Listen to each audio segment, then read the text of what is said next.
우리는 지난 우리 4장에서 여호와 하나님 말씀을 가감없이 지키며 또 우상을 섬기지 말라, 그런 말씀을 우리 하나님께서 해주셨습니다. 이 5장의 말씀은 이제 더 구체적인 말씀으로서 하나님께서 이스라엘 백성들, 오늘 그들에게 준 이 십계명의 말씀을 주시고 하나님께서 명령을 하시는 말씀을 오늘 모세가 다시 반복해서 말씀해 주고 계십니다. 사실 이 십계명은 이스라엘 모든 법에 축약된 말씀, 그 말씀입니다. 그래서 이스라엘 나라의 규례와 법도와 제도와 이 모든 것을 하나님께서 이 10가지로 축약해서 어떻게 주셨습니까?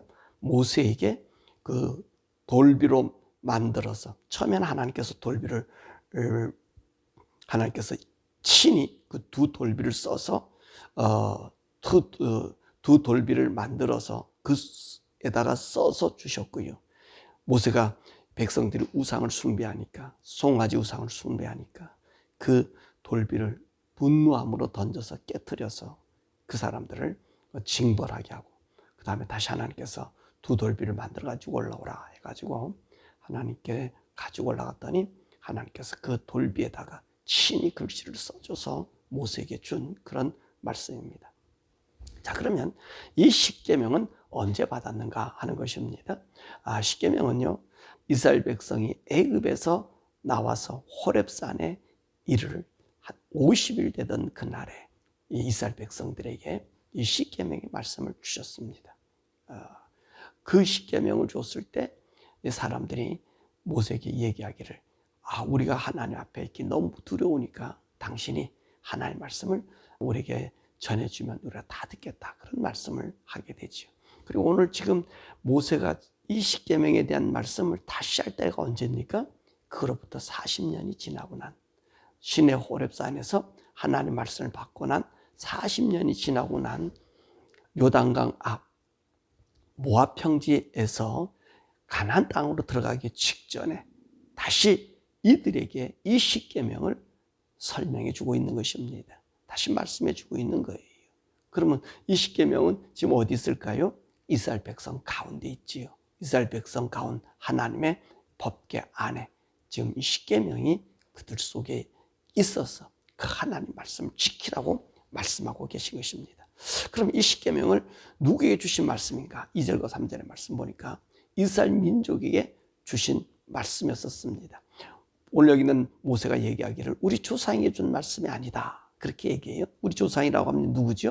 아브라함과 이삭과 야곱, 그에게 먼저 십계명을 준 것이 아니고 지금 너희들 애굽에서 나와 하나님께서 큰 구원을 보여준 우리들에게 주신 하나님의 말씀, 계명이다, 그렇게 이야기하고 계십니다.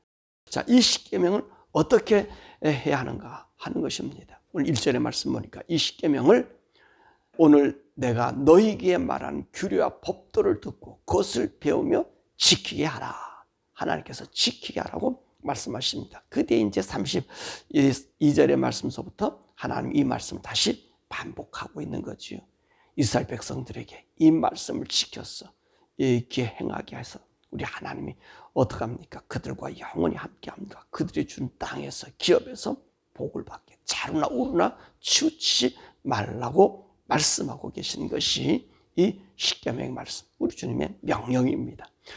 우리는 이 십계명을 두 가지 내용으로 우리가 살펴볼 수 있는데, 첫째 계명에서부터 4계명까지는 하나님에 대한 법입니다. 그래서 우리가 하나님에 대해서 어떻게 섬겨야 될 것인지, 우리 하나님 어떻게 우리 하나님께 나아가야 될 것인지, 하나님을 향한 우리가 드려지는 우리 심령을 이래서 4계명에 말씀하시고요. 5에서 10계명은 인간과의 관계법을 우리에게 말씀해 주고 계신 것입니다. 그러면 하나님을 향한 법령은 어떤 내용이 있을까요? 첫 번째로 나 외에 다른 신을 내게 두지 말라, 그렇게 말씀하십니다. 하나님 외에 다른 신을 우리에게 두지 마라. 이 왜 우리에게 이런 말씀을 하시죠? 그렇죠. 신은 하나님밖에 없기 때문에 그렇습니다. 하나님의 백성은 하나님 외에 다른 신을 두면 되지 않지요. 하나님 외에 다른 신이 없어요. 하나님 외에 다른 신을 우리가 생각할 수가 없어요. 인간은 하나님을 모르기 때문에 다른 신을 두지만 하나님을 아는 사람은 하나님의 다른 신을 둘 수가 없어요. 왜 그러죠? 우리는 하나님의 영을 받은 하나님의 자녀, 하나님의 영을 받은 하나님의 유일한 창조물인 인간이기 때문에 신은 하나님밖에 없어요. 그래서 나 외에 다른 신을 두지 마라, 그렇게 말씀하고 계십니다. 두 번째는 나 외에 다른 신이 없는데 우리 인생은 어떤 사람이라고 했어요? 하나님의 형상을 지음받은 하나님의 사람들이기 때문에 우리 누구를 찾아요? 하나님을 찾아요. 하나님 모습을 새겨내기를 원해요. 왜 우리가 하나님을 찾아내려고 그러죠? 왜냐하면 우리 인생이 범죄하고 죄를 져서 구부러졌기 때문에 우리 마음속에 본능적으로 신을 찾게 되는 본능이 있다는 말씀입니다. 마치 이런 거예요. 새라고 하는 이 짐승을 보세요. 그 새가 새끼를 낳으면 새끼를 기르는 그 모습을 보세요. 모든 만물이 다 그렇잖아요. 그 보면요, 그거 가르쳐 주지도 않았어요. 근데 그 새들은 본능적으로 내가 새끼를 기르고 새끼를 보호해야 되고 이런 심리가 본능적으로 튀어나오듯이 우리 인생도 본능적으로 하나님을 찾는, 하나님 모습을 발견하고자 하는 그 본능이 나온다는 말입니다. 그러니까 이 본능이 나오는 우리 본능이 누구를 만들어요? 신에 대한 동경심 때문에, 창조주 하나님 찾아가는 것 때문에 인간은요, 우상을 만들게 된다는 것입니다. 그러니까 그 우상을 왜 만들어요? 나의 부족한, 나의 연약한 그것을 의지하고 싶어서 만드는 거지요. 왜 그렇습니까? 만약에 우리는 하늘나라에 가면 이 우상을 만들 수 있을까요? 못 만들지. 우리는 완전한 하나님의 형상으로 회복된 자고 하나님 보고 있기 때문에, 알고 있기 때문에, 느끼고 있고 그분과 살고 있기 때문에 우상이 더 이상 존재하지 않아요. 근데 우리는 어떻습니까? 지금은 우리 인생들에게는 가려졌다는 말입니다. 캄캄함이란 말입니다. 그러니까 우리에게는 신이 필요하다. 인간은 신이 필요하거든. 그러니까 자기를 위해서 신과 같은 형상을 만드는 것이죠. 그러니까 하나님께서 자기를 위해 새긴 우상을 만들지 말라, 그렇게 얘기했습니다. 어떤 우상도 하나님을 견주어서 이것이 하나님이다, 나의 신이다 얘기하지 말라는 거지. 어제도 그랬지만 여기 말씀하면 땅이나 땅 아래나 기는 거나 나는 거나 모든 생물을 그 우상을 만들지 말고 하늘의 별도 우상을 만들지 마라, 그렇게 말씀하고 계십니다. 세 번째로 하나님에 대해서 여호와 이름을 망령되이 일컫지 마라, 그렇게 말씀하십니다. 여호와 이름을 망령되이 일컫는 것이 뭐죠? 우리 여호와 이름을 함부로 사용하는 거예요. 여호와 하나님의 이름, 그 거룩하고 존귀한 이름을 어떨 때는 자기 유익을 위해서 또 이야기하고요. 하나님의 이름을 거짓되게 욕되게 해서는 안 되는 것입니다. 그러니까 여호와 이름으로 우리가 맹세한다든지 남을 저주한다든지 나의 이용의 수구로, 이용의 도구로 사용한다든지, 그러면 여호와 그 하나님 그 자체, 바로 그분이 거룩성이 회복되고 모독이 되거든요. 사실 이름이라고 하는 것은 그 본체를 얘기하는 거잖아요. 그 자체를 얘기하고 있잖아요. 제 이름을 부르면 제 자체잖아요. 그렇죠? 그 자체인 하나님의 이름은 하나님 그분이시란 말입니다. 그러므로 우리는요, 하나님의 그 이름을 망령되이 일컬어서는 안 돼. 그러니까 이스라엘 사람들이 이 여호와 하나님의 이름을 망령되이 일컬지 말라. 그래서 이들은 어떻게 합니까? 여호와 하나님 이렇게 말씀이 나오면요, 이 여호와 하나님 이 이름을 부를 수가 없어서 아도나이 그리고 이렇게 얼버무려 버렸어요. 왜냐하면 우리 인간의 입으로 그 여호와 이름을 부를 수 없다, 그렇게 이들이 믿었기 때문에 그와 같은 일을 행한 것입니다. 그래서 여호와 이름을 망령되이 일컫지 말라, 그렇게 말씀하시고요. 그리고 안식을 거룩히 지켜라, 그렇게 우리 주님께서 말씀하고 계십니다. 그렇습니다. 우리는 안식일을 거룩히 지켜라. 왜냐하면 하나님께서 쉬셨기 때문에, 하나님의 거룩한 날이기 때문에. 더욱이 안식의 이 개념은 무슨 개념입니까? 하나님과 함께하는 시간이, 하나님 품속에 있음을 고백하는 시간이.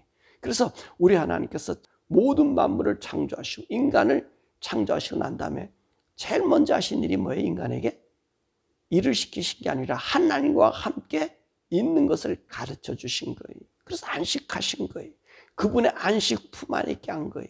그러니까 이 안식이라고 하는 이 안식은 단순히 쉬는 날이 아니라 주님 품 안에 있는 날이, 주님 품 안에 주님과 교통해서 주님을 배우는 그런 시간이 안식일인 것입니다. 그래서 우리가 주일날 하나님께 예배하는 것은 무엇을 의미하는 것이죠? 그죠? 우리가 하나님 안에 있음을 고백하는 거예요. 하나님 안에서 더불어 거함을 우리에게 나타내 주는 거예요. 그렇기 때문에 우리가 안식일을, 주일을 지키는 것은 내가 주님 품 안에 있음을 고백하는 것입니다. 그래서 이 안식일은 어떻게 지키라고요? 거룩하게 지키는데 누구도 일해서는 안 돼요. 쉬는 날이. 객도 쉬어야 되고 또 나그네도 쉬어야 되고 여행 오는 여행자도 쉬어야 되고 종들도 쉬어야 되고 심지어 짐승까지 쉬어야 돼요. 왜 그래요? 여호와의 안식은 그분 안에서 우리가 누리는 즐거움이잖아요. 거기는 노동이 아니라 쉼이에요. 즐거움이에요. 그래서 기쁨의 날이에요. 그러니까 심지어 안식일을 자꾸 사람들이 이해하지 못하니까 하나님께서 밥도 하지 마라 그렇게 명령하셨잖아요. 그냥 먹고 그냥 나 안에서 쉬는 거야 그렇게 얘기해 주시는 거거든요. 그렇죠. 우리의 참심이 어디서 나타납니까? 바로 하나님 안에 있을 때, 그 품 안에 있을 때 쉼을 누리는 거예요. 그래서 여러분 주일 잘 지키시길 바랍니다. 주일을 지켜서 그 주님 안에서 안식, 주님 안에서의 기쁨, 행복을 누리기를 바라고요. 자, 그 다음에 우리 이제 5번째에서 10계명까지는 우리 인간에 대한 계명입니다. 그 인간의 계명 중에 제일 첫 번째 계명이 뭐죠? 부모를 공경하라. 이런 부모를 공경하는 것. 이거는요, 우리 하나님께서 준, 인간에게 준 최고의 법이에요. 자, 우리 기독교인들이 이걸 못하면 안 돼요. 저도 우리 부모님들 모시고 잠깐 살았는데, 이게 잘 못해서 참 거슬려요.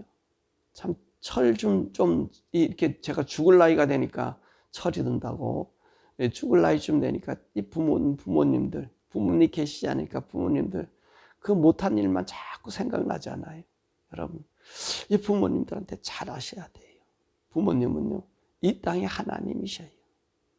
근데 우리는 내가 사는 거 바쁘고, 내 자녀 기르는 거, 이러다 보니까 부모님을 등한히하고, 때로는 원망도 하고. 여러분, 이게 복받지 못하는 일이에요. 오늘 부모를 공경하라 그러잖아요. 부모를 공경하면 내가 장수하고 땅에서 잘 되고 그게 하나님이 복을 주는 거거든요. 왜? 부모 섬기는 것이 곧 하나님을 섬기는 것과 같기 때문에 그렇단 말입니다. 우리 영혼의 아버지, 우리 모든 것의 아버지, 하나님이 우리를 창조하시고 뭐라 말씀하세요? 내가 너를 낳았다. 그렇게 얘기하시잖아요. 근데 그 낳아준 부모, 우리 하나님의 그 영광스러운 영체를 준 그 부모, 우리가 섬겨야 돼요. 여러분, 우리 기독교인들 부모님 잘 섬기세요. 정말 잘 섬기세요. 이게 우리 기독교는요, 결혼해서 핵가족, 이 핵가족을 이루라고 뭐 부모를 섬기지 말고 자기는 이렇게 한 게 아닌 건데, 이 잘못된 이 서구 기독교가 그렇게 만들었어요. 우리 기독교인들은 부모를 정말 지극정성으로 섬겨야 되는 거예요. 그 유교가 그렇게 하는데 우리 기독교는 그 유교보다 더 하거든요. 본질이거든요. 그런데 우리 기독교인들이 이 부모를 거슬려요. 그러면 안 돼요. 그래서 여러분들 부모를요, 나라가 책임지게 하지 말고 여러분들이 책임지셔야 돼요. 우리 성도들이 우리 부모를 책임져야 돼요. 이것이 잘 되고 복되는 일들이에요. 근데 자식들이 내 자식은 내 자식이고 부모는요, 그 외죠. 맞아, 물론 그렇죠. 자식을 귀히 여겨야죠. 근데 그보다 더 귀히 여기고 부모를 보호하고 부모를 챙기는 것은 우리 기독교인들이 하나님을 섬기는 섬김의 모습이에요. 그래서 여러분들 부모님 계십니까? 잘 부모님 공경하세요. 부모가 치매 걸렸습니까? 부모가 자꾸 한 말 또 하고 또 합니까? 그 자꾸 들어주세요.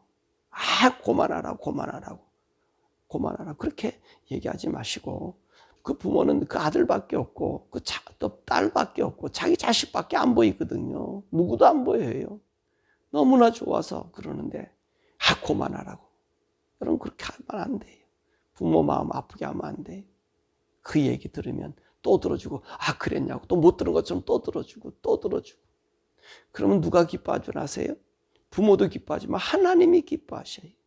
우리 하나님 믿는 사람은 하나님 기뻐하기 때문에 죄도 안 짓고 악한 일도 안 하잖아요. 근데 우리 하나님 부모를 공경해서 내가 부모한테 그 한 모습을 보면 우리 하나님 기뻐하시고 즐거워하셔요.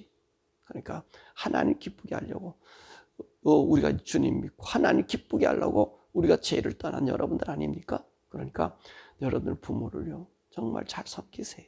계신 부모 모시고 계셨을 때 아픈 부모라도 옆에 있으면요 그게 복이에요. 그 복이에요. 얼마나 의지가 되는데요. 물론 하다 보면 짐도 될 수 있겠지만 그렇지만 살아계신 부모님을 최대한 잘해드리는 것은 하나님 기쁘게 하는 일이기 때문에 부모 공경하시길 바랍니다.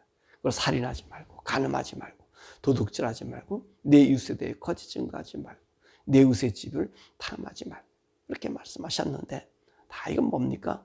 이웃을 사랑하라는 말 아닙니까? 이웃을 사랑하라. 그래서 율법이 뭐냐라고 얘기했잖아요. 어느 계명이 가장 큰 계명입니까? 라고 이 서기관들이 와서 예수님께 물었잖아요. 그때 우리 예수님께서 뭐라 말씀하세요?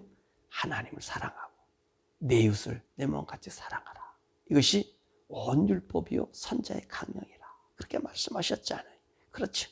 오늘 이웃을 사랑하라는 거예요. 사랑하라는 하나님을 사랑하라니까. 하나님을 사랑하고 이웃을 사랑하는 것. 이것이 이 성경의 법이에요. 그렇잖아요. 우리가 이웃을 사랑하면 어떤 일이 생겨져요? 그러면 우리 하나님께서 복을 주신다는 거예요. 자, 그래서 우리 하나님께서 이 십계명을 주면서 어떻게 하셨다고요? 하나님 친히 돌판에다가 써줬어요. 이 무슨 말씀이? 이렇게 지키면 내가 이렇게 복을 줄 거야. 이건 변찮게 하나님 약속하신 하나님 친히 써주신 이 계명이에요. 여러분 그렇기 때문에 이 계명은 어떻죠? 편하지 않아요. 예수님 믿는 이 시대에 무슨 십계명이 필요하냐? 여러분 그렇지 않아. 이건 하나님이 써준 거예요. 우리 인간들의 심령에 써준 거예요.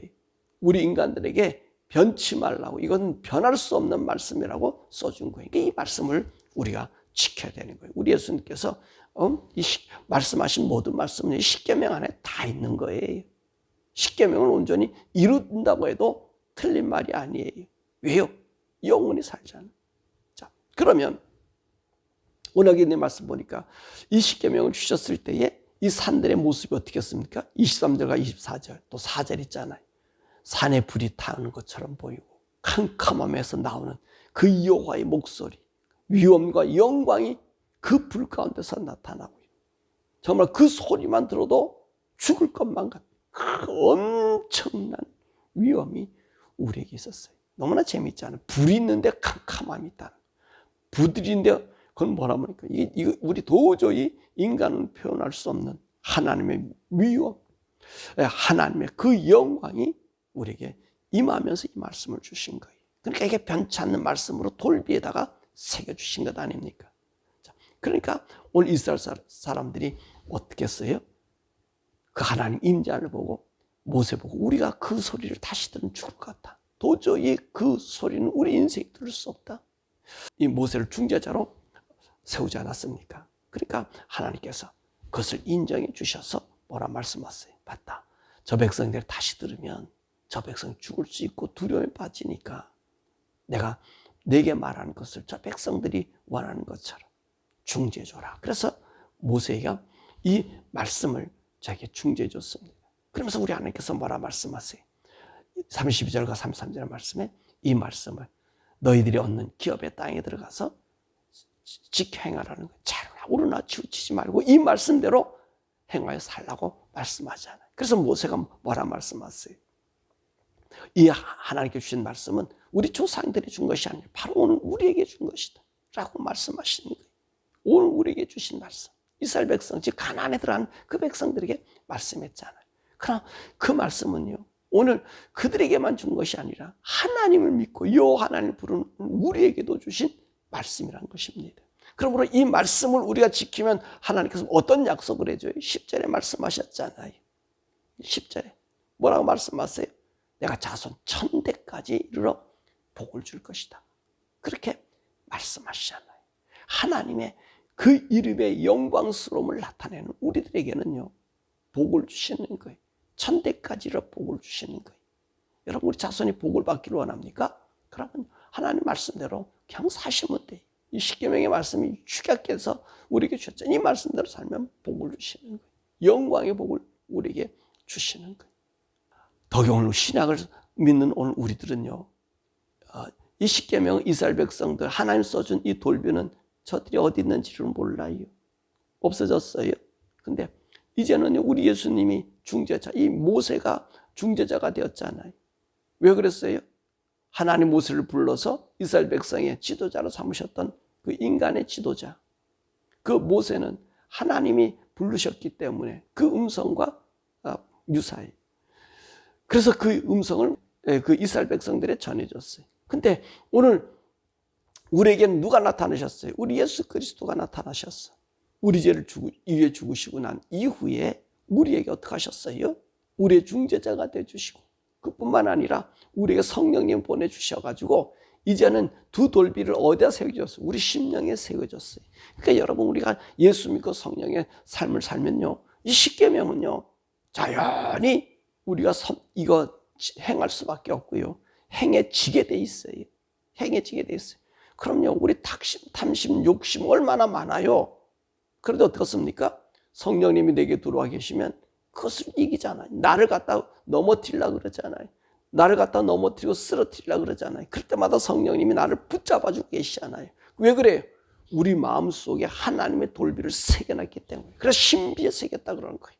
우리 심령 속에 하나님이 우리에게 이 말씀을 새긴 거예요. 그러니까 우리가 예수 믿고 하나님 아들 된 사람들은 여러분, 이 하나님의 이 십계명, 하나님 법을 다 이룰 수 있는 사람이에요.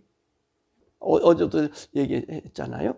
신약의 사람은 우리가 구원받았기 때문에 안 해도 된다. 여러분, 안 지키는 게 지킬 수밖에 없게 만들어 주시는 거예요. 왜? 의로운 사람이 되었기 때문에 이 말씀이요, 우리 삶에서 그렇게 이루어진다는 것입니다. 근데 우리가 연약해서 넘어질 때가 있어요. 그럴 때는 어떻습니까? 이 말씀을 보면요, 그래, 이 말씀대로 살아야 되겠다, 용기가 생겨지는 거예요. 힘이 생겨지는 거예요. 그래서 이 구약의 말씀이 필요한 거예요. 그죠? 나를 더 복되게 만드는 것이, 기름지게 만드는 것이 이 구약의 말씀이, 우리 이 말씀을 다 이루어 살 수 있도록 성령께서 오셨거든. 예수 그리스도께서 우리의 중재자가 돼서 우리 마음속에 들었어요.